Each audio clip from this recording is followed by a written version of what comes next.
itu bacanya gimana kan, dia auzubillahi. Oh gitu, kayaknya sih kayaknya gimana sih, jadi sebenarnya saya udah tahu Islam tuh dari kecil, dari pembantu mama saya itu kan kalau sholat dia suka baca Quran tuh, saya samperin dia itu lagi baca apa, dan dia bacanya gimana gitu kan, sama dia dicontohin gitu. Oh gitu, cuma saya juga nggak merasa Islam itu sesuatu ajaran yang buruk gitu loh. Jadi memang bagus, cuman karena waktu itu saya mungkin dia belum dapat hidayah aja kali ya. Jadi Allah belum menunjukkan saya jalan untuk mempelajari Islam gitu loh maksudnya. Karena saya kan belajar saksi Yehova dulu ya, mungkin dari situ arahnya sampai saya sekarang menuju mempelajari Islam ya, mungkin jalannya harus begitu dulu gitu.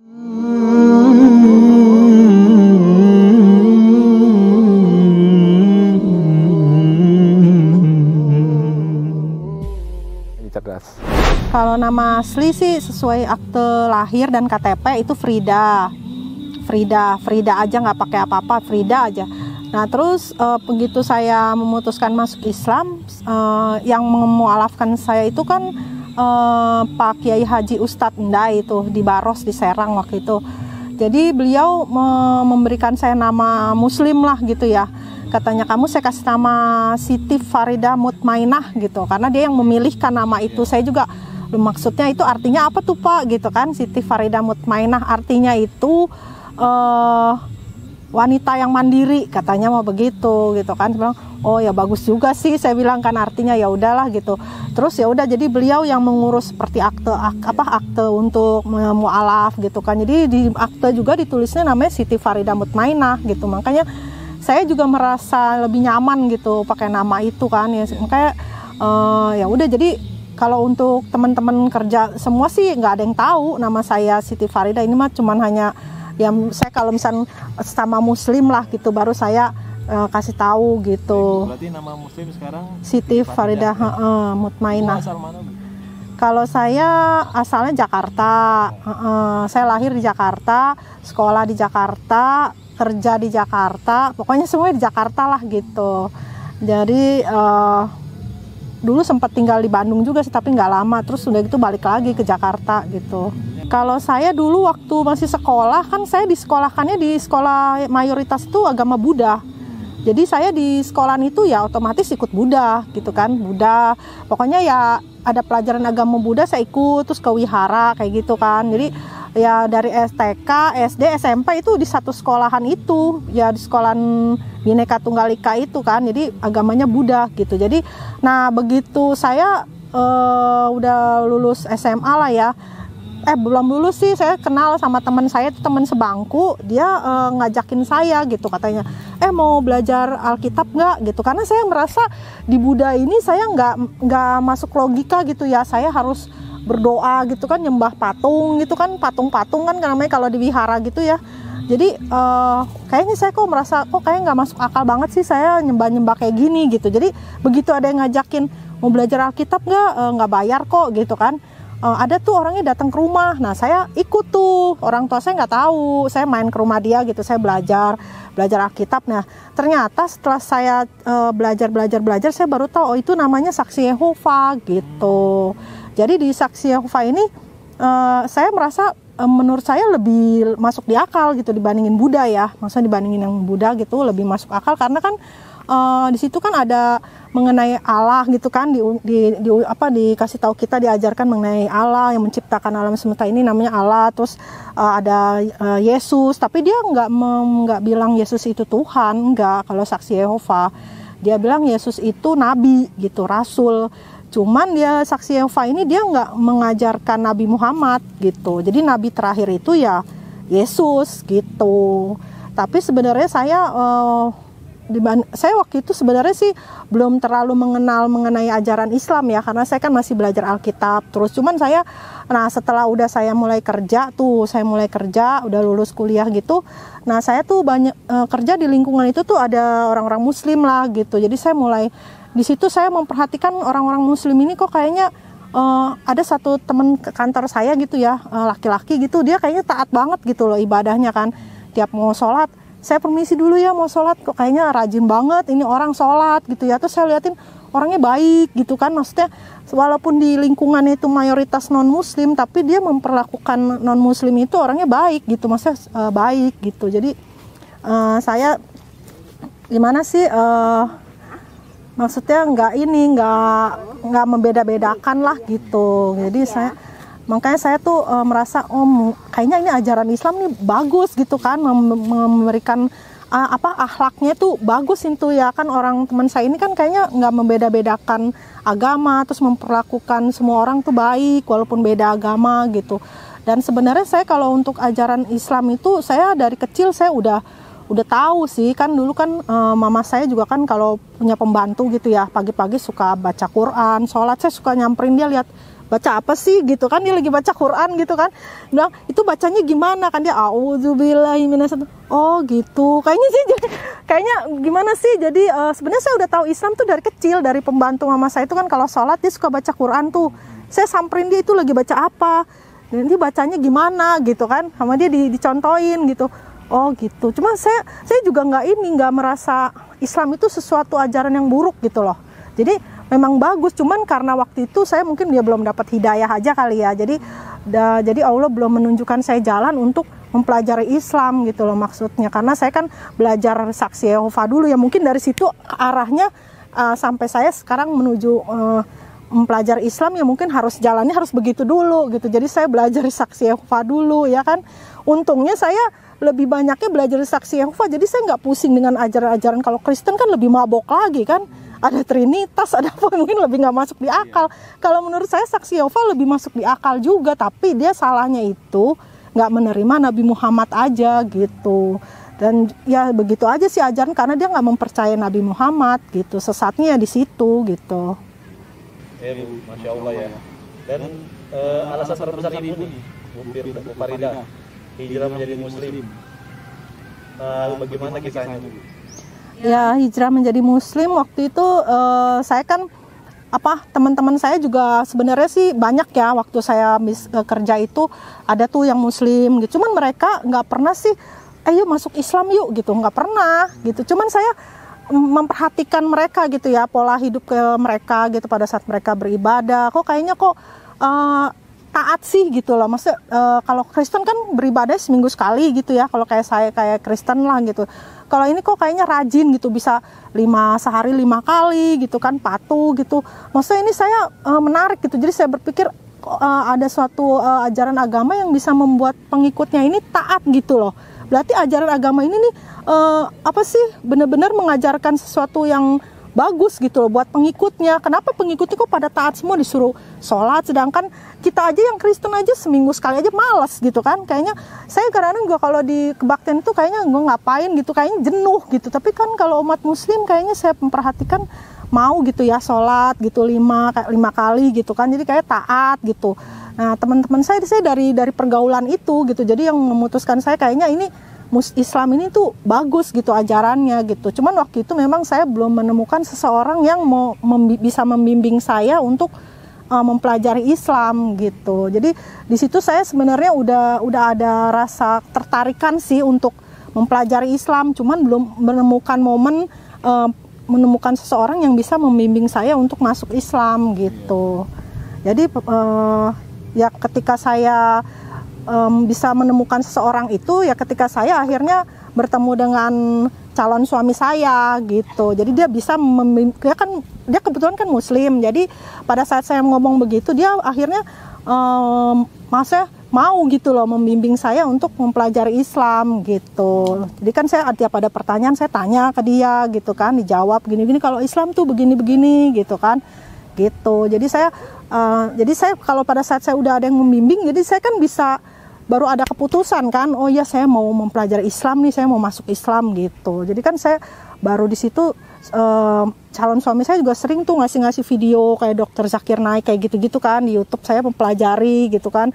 Saya banyak nanya-nanya juga gitu sama dia. Jadi oh ini Dr. Zakir Naik ini bagus juga ya, tanya jawab. Jadi dari situ tuh saya kayak seolah-olah ini memang Islam ini agama yang benar gitu, karena saya sering lihat video Dr. Zakir Naik juga di YouTube gitu kan. Apa yang paling ibu ingat pada saat momen-momen itu?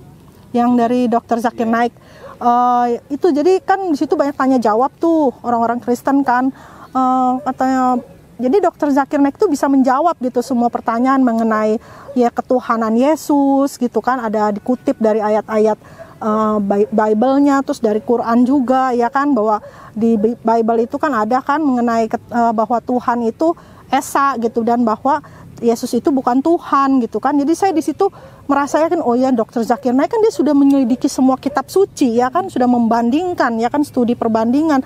Ya dia nggak mungkin salah lah, maksud karena dia sudah menyelidiki semua kitab-kitab suci gitu kan. Ternyata memang di apa yang di Quran itu memang dari agama yang dari awal itu, dari Nabi Musa, dari Nabi Ibrahim itu ya cuma satu, ya Islam itu gitu loh. Cuman yang kalau di kitab suci yang lain itu seolah-olah banyak kontradiksi gitu loh. Kalau di Quran itu kan nggak ada kontradiksi, semuanya itu sejalan gitu, jadi nggak ada yang saling bertentangan gitu. Dari situ saya berpikir, oh iya berarti memang harus ada satu agama yang benar, kan nggak mungkin dong. Jadi semua agama ini kata orang kan semua agama tuh benar gitu kan nggak mungkin, harus ada satu yang benar gitu loh. Dan saya merasa ini Islam ini gitu memang dari agama dari Musa, dari Ibrahim ya kan, dari zaman Nabi Adam ya cuma Islam gitu kan. Dan Nabi Isa juga sebenarnya Muslim gitu loh, tidak mengajarkan kekristenan gitu. Jadi saya dari situ merasa yakin, oh ya ternyata ini dari Dr. Zakir Naik ini saya seperti mendapatkan hidayah gitu loh. Dan melihat video-video itu kan merasa lebih yakin lagi, oh, ternyata memang Islam ini gitu loh yang memang yang seharusnya dari awal tuh saya pelajari ya Islam gitu, yang harus saya masukin. Andaikan saya bertemu dengan Islam sebelum saya mempelajari jadi saksi Yehova, ya mungkin saya akan masuk Islam. Cuman karena ada yang ngebimbingnya kan, saya jadi ibarat kata nggak ada yang menuntun lah gitu. Jadi kebetulan teman saya ini yang ngajak saksi Yehova, yang ngajak saya dulu gitu kan. Coba kalau ada seorang Muslim misalkan yang ngajak saya mempelajari Quran, ya mungkin saya masuk Islam gitu kan. Jadi seolah-olah jadi hidayahnya itu baru sekarang gitu, setelah saya mempelajari saksi Yehova dulu, akhirnya baru saya ketemu, oh ini ternyata agama yang benar tuh Islam gitu. Artinya Islam itu menurut Ibu masuk akal ya Bu? Iya, jadi lebih masuk di akal saya dan daripada yang saksi Yehova ini juga sebenarnya ya, karena kan dia nggak mempercayai Nabi Muhammad ya kan, sedangkan Nabi Isa ini kan udah dianggap Tuhan, sedangkan kan harus istilah kata mah harus ada yang mengklirkan gitu loh, harus ada yang menutup. Nabi terakhir itu kan, jadi mengenai kedatangan Nabi Muhammad kan juga sudah dinubuatkan kan, ada kan, jadi kan nanti akan ada roh yang akan menolong gitu kan, penghibur yang akan mengatakan apa yang aku katakan gitu kan. Jadi Nabi Isa juga udah memberitahu nanti akan ada datang Nabi terakhir gitu loh, Nabi Muhammad ini. Jadi sebenarnya pokoknya selain agama Islam, kalau menurut saya mah itu udah bukannya berasal dari Allah lah, udah dari manusia gitu. Karena kan di Quran sendiri dikatakan kan agama itu kan cuman Islam ya kan. Yang Allah ridhoi hanya Islam. Iya ya kan, di surat Ali Imran itu kan ayat 9 nih kalau nggak salah kan. Islam itu cuman satu gitu kan yang diridhoi oleh Allah, ya agama cuma Islam gitu loh. Baik, Ibu. Pengalaman pahit Ibu ketika menjadi seorang mualaf, Bu?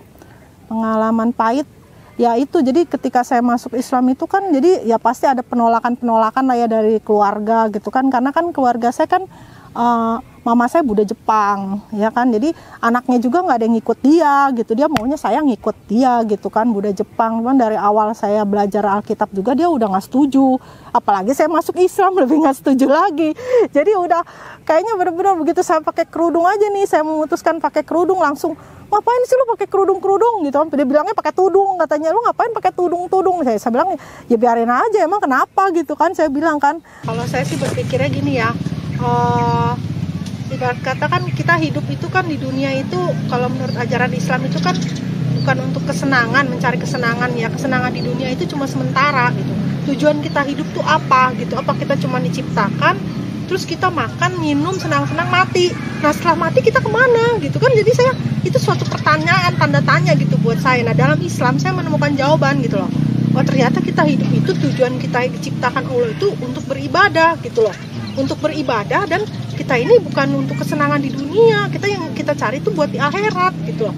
Jadi agama masa depan, menurut saya Islam ini agama untuk masa depan kita gitu, bukan hanya untuk senang-senang di dunia aja sementara gitu. Jadi ada nanti untuk masa depan kita tuh ada kehidupan gitu loh, yang Allah janjikan untuk umatnya yang beriman itu akan diberikan pahala ya kan, sesuai dengan amal kebajikan kita ya kan.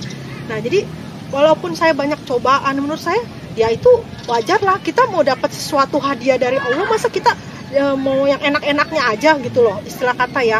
Jadi justru walaupun saya dapat tekanan apa, saya merasa yakin ya, pokoknya nggak ada ujian yang di luar kemampuan manusia gitu loh.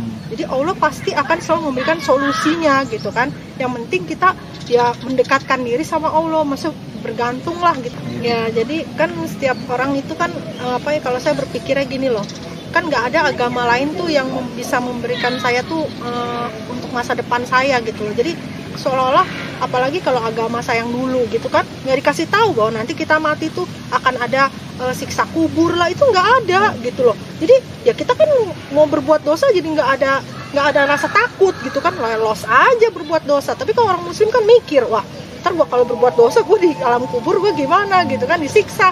Jadi ada perlindungan juga sebenarnya untuk supaya kita jangan melakukan dosa gitu loh. Jadi agama Islam ini paling bagus. Jadi kayak sebenarnya sholat itu juga perlindungan buat kita gitu. Jadi supaya kita tuh nggak jatuh ke dalam dosa, kita selalu diingatkan mendekatkan diri sama Allah. Jadi tadinya kita berbuat dosa kan, jadi ada kayak kita mah perisainya gitu loh, buat menangkis serangan dari setan gitu, supaya kita ingat selalu kan, oh ya kita sholat, ingat tadinya mau berbuat zolim, nggak jadi dah karena kita sholat gitu kan, ingat sama Allah kan, takut nanti gue di neraka gimana kalau gue masuk neraka gitu kan, kalau dikubur gue gimana, ntar gue disiksa. Kalau saya mikirnya ke situ. Jadi saya lebih yakin karena memang Islam ini bisa memberikan saya tuh kehidupan di masa depan gitu, setelah saya nanti mati saya kemana gitu. Dalam agama yang dulu kan nggak ada gitu. Jadi makanya kan kalau menurut saya agama yang dulu itu kayaknya, makanya mereka itu kayak bebas mau berbuat dosa gitu loh. Atau akhirnya masuk surga juga gitu. Jadi gimana, kita kayak mau naik kelas, dia tuh nggak lewat ujian, pokoknya lu udah pasti naik kelas lah gitu. Islam kan harus melewati tes ujian dulu kan, kayak kita sekolah aja pasti ada tesnya dong, ujian kan, baru naik kelas. Kalau agama lain enggak, pokoknya lu udah pasti naik kelas lah, nggak usah ujian, pasti masuk surga lah, kan nggak masuk di logika gitu kan. Kan kalau kita mau mendapatkan sesuatu gitu kan, yang hadiah lah dari Allah, kita kan memang harus berjuang dulu. Allah kan mau melihat sampai di mana nih hambaku ini taat enggak gitu kan, imannya kuat enggak. Jadi hidup di dunia ini seperti kayak lagi penyaringan gitu loh, penyeleksian gitu. Kita ini lagi diseleksi nih sama Allah nih, mana nih yang pantas masuk ke dalam surga, orang-orang yang pilihan gitu, yang imannya tuh memang udah teruji. Di dunia ini tempat untuk pengujian sebenarnya. Kita dikasih harta banyak ya diuji, kita dikasih kurang harta juga diuji gitu loh. Semua diuji, jadi tergantung kitanya sendiri sebenarnya, kita mau kuat atau enggak ya. Semua sebenarnya kita bisa kuat gitu. Jadi jangan bilang, oh saya mah nggak kuat iman saya itu. Kalau saya berpatokannya gini, dulu aja Nabi Ayub aja kan kuat, ya kan? Dia kan ada orang bilang, ya dia mah Nabi lah, kan beda. Ya sama, dia manusia, kita manusia. Dia kuat imannya, harusnya kita juga kuat. Dia diuji kasih penyakit, kasih miskin, sampai anaknya mati, tetap kan setia gitu loh. Karena saya mencontohnya seperti itu, maksudnya supaya saya lebih yakin kalau memang Islam ini memang agama yang benar, karena kasih saya tuh masa depan gitu loh. Kalau agama lain nggak ada yang seperti itu, dan memang kan hanya ada satu agama, nggak mungkin ada banyak agama. Seperti banyak jalan menuju Roma, itu tuh nggak bener gitu. Cuma ada satu jalan menuju surga, bukan ada banyak jalan menuju surga gitu. Kalau Islam ya memang harus, Islam itu memang mau jadi muslim ya harus secara kafah. Kafah ini kan dalam arti secara total gitu. Jadi kita jangan abu-abu lah. Kalau mau hitam, mau putih, ya kan? Kalau hitam ya ngikut setan, kalau putih ngikut Allah. Jadi jangan ada di tengah-tengah. Ntar misalkan suruh puasa, ya udah puasa. Kalau lagi ada orang kita puasa, nggak ada orang kita makan, ya kan? Itu kan namanya kan hatinya nggak ikhlas gitu menjalankan perintah Allah. Jadi harus total. Jadi kafah itu maksudnya ya menjalankan apa yang Allah perintahkan sesuai syariat Islam tuh secara sungguh-sungguh lah. Misal Allah suruh apa nih? Misal suruh sholat ya sholat, puasa ya puasa. Itu kan semua buat kebaikan kita, bukan buat kebaikan Allah, ya kan? Allah kasih peraturan tuh semua buat kebaikan kita, bukan buat kebaikan Allah. Allah mah kita nggak sholat juga Allah nggak rugi gitu loh, nggak membawa kebaikan buat Allah, yang buat kebaikannya buat kita juga gitu loh. Jadi sebenarnya itu bukan suatu beban gitu. Kalau menurut saya kayak kita sholat itu jangan jadikan suatu beban, maksudnya itu sebenarnya buat kebaikan kita. Kalau saya berpikirnya begitu, Allah tuh sayang sama kita, makanya dia suruh kita lah sholat, biar kamu tuh jadi umatku tuh yang baik gitu, yang selalu berada di jalan yang benar. Karena kan setan ini kan selalu mencari korban di sekeliling kita, ya kan kan di Quran juga kan setan itu musuh yang nyata, ya kan. Jadi walaupun kita nggak bisa lihat, dia bisa lihat kita, dia selalu menyerang kita. Makanya Allah kasih perlindungannya itu dengan cara apa? Sholat, ya kan, supaya kita nggak jatuh dalam godaan setan gitu loh. Jadi kalau saya mah justru apa ya, kita jaga attitude lah gitu kan. Kalau sebagai wanita gitu harus jaga attitude, maksudnya jaga sikap, biar menunjukkan orang-orang yang non muslim juga bisa lihat, oh, orang Islam tuh seperti ini gitu akhlaknya gitu kan. Jadi kalau dia nggak kafah, orang juga menilai, wah ini kok Islam kayak gini sih, muslim gitu kan. Jadi yang jelek kan agama Allah juga, agama Islam. Nah, kayak kan tadi kayak saya cerita kakak saya kayak gitu kan, nggak suka. Terus mama saya juga kan kayaknya, terus dari saudara saya juga kayaknya udah mulai ngelihat saya mulai dengan tatapan aneh gitu kan. Ya kan waktu itu kan biasanya ngelihat saya nggak pakai kerudung, terus lihat saya pakai kerudung kan, jadi kayaknya gimana sih, dari keluarga saya, dari mama saya juga kan udah perbedaannya udah ada lah gitu, maksudnya dari memperlakukan saya gitu kan, kayaknya udah nggak peduli lagi sama saya, terus suruh saya jangan pakai kerudung kayak gitu-gitu kan. Saya tuh jadi sejak saya masuk muslim itu hidup saya seperti kayak nggak punya keluarga lah gitu, bener-bener udah harus berjuang sama suami saya itu, berdua itu harus bener-bener berjuang gitu. Buat makan aja kita sampai harus berjuang gitu loh. Udah nggak ada gimana sih, udah kayak hidupnya tuh cuma berdua, kayak nggak punya saudara gitu. Karena kan dari pihak keluarga suami saya juga bukan dari keluarga yang mampu ya. Saya juga walaupun mama saya punya usaha, tapi saya juga bukan dari keluarga kaya, maksudnya ya berkecukupan lah gitu. Cuman dia kayak udah nggak peduli gitu sama anaknya gitu, walaupun dia tahu anaknya susah nih, tapi dia nggak peduli, itu mah derita lo gitu, ibaratnya gitu. Jadi saya benar-benar berjuang gitu lah sama suami saya berdua tuh. Jadi sama pendeta atau apa gitu, kayak semalam juga saya habis berdebat tuh sama pendeta. Dia ngomong mengenai masalah katanya firman itu adalah Allah, katanya. Saya bilang, firman itu bagaimana adalah Allah? Firman itu kan perkataan yang keluar dari Allah, bagaimana itu bisa disebut Allah? Saya bilang, saya sampai ya, wah, saya bilang, wah bapak mah ngomongnya nggak ada masuk di akal pak. Saya gituin aja dia, oh, bukan begitu bu. Wah dia teruskan tuh cecer saya kan, gini nih kayak misalkan perkataan saya nih, firman gini nih. Saya bilang, wah udah ini orang mah kayak orang mabok ngomongnya, udah nggak masuk di akal dah. Ya, terus akhirnya orang-orang muslim di situ kan pada belain saya juga kan. Saya, ya bukan begitu pak, biarin dulu, jangan ini dulu, Bu Siti mau ngomong dulu katanya. Terus ada pertanyaan lagi nggak? Saya tanya dia lagi. Nah itu waktu berdoa itu, Tuhan Yesus itu di Taman Getsemani dia berdoa kepada Bapa. Itu berarti kalau Tuhan Yesus itu Tuhan, dia berdoa pada diri dia sendiri gitu. Saya bilang, wah dia ngomong lagi, ya itu kan dia dari hati berdoa ke pikirannya. Wah saya bilang udah gak masuk di akal lagi dah. Udah pusing dah akhirnya. Ya udah akhirnya dia mungkin kesel kali ya, saya kan bisa bantah dia terus. Akhirnya dia bilang, udah deh bu, katanya saya nggak mau ngomong sama ibu, katanya udah ibu tidur aja di sana, tidur gitu. Akhirnya ujung-ujungnya kan malah ngusir-ngusir. Mungkin dia udah bingung kali mau ngasih penjelasan gimana, karena kan saya bilang, bapak mah penjelasannya nggak masuk di akal saya pak. Saya bilang gitu, di mana-mana firman itu yang keluar dari Allah, mana bisa firman itu berbentuk makhluk. Saya bilang gitu, itu kan perkataan. Saya bilang, Allah kalau mau menciptakan sesuatu tinggal berfirman, jadi ya jadi. Bukannya firman itu terus jadi Allah, jadi gimana sih jadi bentuk gitu loh. Saya bilang kan aneh, saya bilang nggak masuk di akal. Ya ngoceh aja kan terus. Akhirnya ya udah ibu mendingan tidur aja dah, tidur sana, banyakin makan gorengan gitu. Saya bilang, ih aneh nih orang, udah nggak bisa jawab. Akhirnya ngusir gitu kan. Udah biasa lah kalau Oten emang kebanyakan begitu, kalau udah nggak bisa ngebantah akhirnya dia ngomongnya jadi ngaco gitu. Berarti ya, ibu aktif di media sosial ya? Iya, saya. Ibu punya channel YouTube atau apa? Ada channel YouTube saya ada. Boleh disebutkan bu? Mualaf Siti Farida Mutmainah channel. Facebook atau? Kalau Facebooknya juga sama, Siti Farida Mutmainah. Instagramnya juga sama, Siti Farida Mutmainah.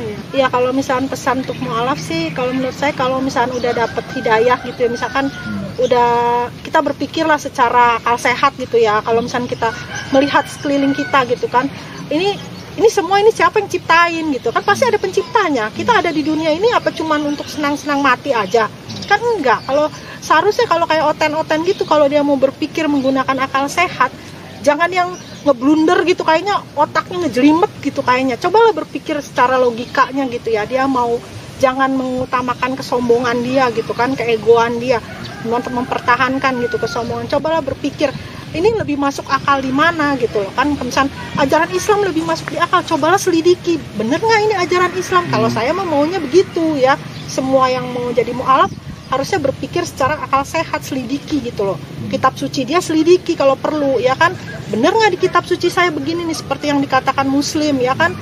Quran juga kalau bisa dia selidikin gitu kan. Jadi jangan terima dogma aja gitu. Kalau misalkan saya jadi mereka, saya begitu. Jadi kalau udah dapat, misalkan kan Allah juga kasih orang hidayah itu kan pada yang siapa yang dia kehendaki. Nggak semua orang tuh dapat hidayah, enggak. Kalau Allah tahu nih hati ini orang udah membatu, ya dia malah dibiarkan dia sesat, udah percuma membatu, mau dikasih petunjuk di mana udah nggak bisa terbuka kan hatinya gitu loh. Jadi kalau misalkan kalau menurut nasihat saya sih, kalau misalkan dia udah hatinya udah sadar lah, oh ternyata Islam ini memang benar, ya udahlah, maksudnya jangan mengeraskan hati gitu loh. Ya udah terimalah, jangan mempertahankan kesombongan itu gitu loh. Pelajarilah gitu. Kalau misalnya oh ini kayaknya Islam ini benar, ya udah pelajari gitu. Jangan tetap kekeh gitu. Oh pokoknya agama gue paling benar, jangan gitu maksud saya. Jadi terimalah kalau Allah sudah memberikan hidayah, ya udah terima, pelajari karena kan itu buat masa depan kita juga, ya kan? Gitu. Dan kalau udah jadi mu'alaf juga jangan oh udahlah gue udah masuk Islam, udahlah. Ya jangan gitu kan, harus terus belajar ya kan. Kayak saya dulu kan pengen bisa ngaji gitu kan, terus belajar gitu kan. Walaupun saya walau dari masuk Islam tuh saya baru beberapa bulan ini saya belajar ngaji karena saya nggak menemukan guru ngaji gitu loh. Jadi guru ngaji itu susah nyari guru ngaji, dan kebenaran waktu saya ikut pengajian pas di sebelah saya ini ibu-ibu ini dia suka ngajarin ngaji gitu. Jadi saya kan cerita, Bu kan kenalan nih, oh ya Bu saya mu'alaf, oh ya mu'alaf ya gitu kan, alhamdulillah gini, ya Bu saya mau belajar ngaji. Kebetulan dia bisa ngajarin ngaji, jadi kayak Allah tuh kayak memudahkan saya gitu, ngenalin saya sama guru ngaji, dia ustazah juga ternyata kan.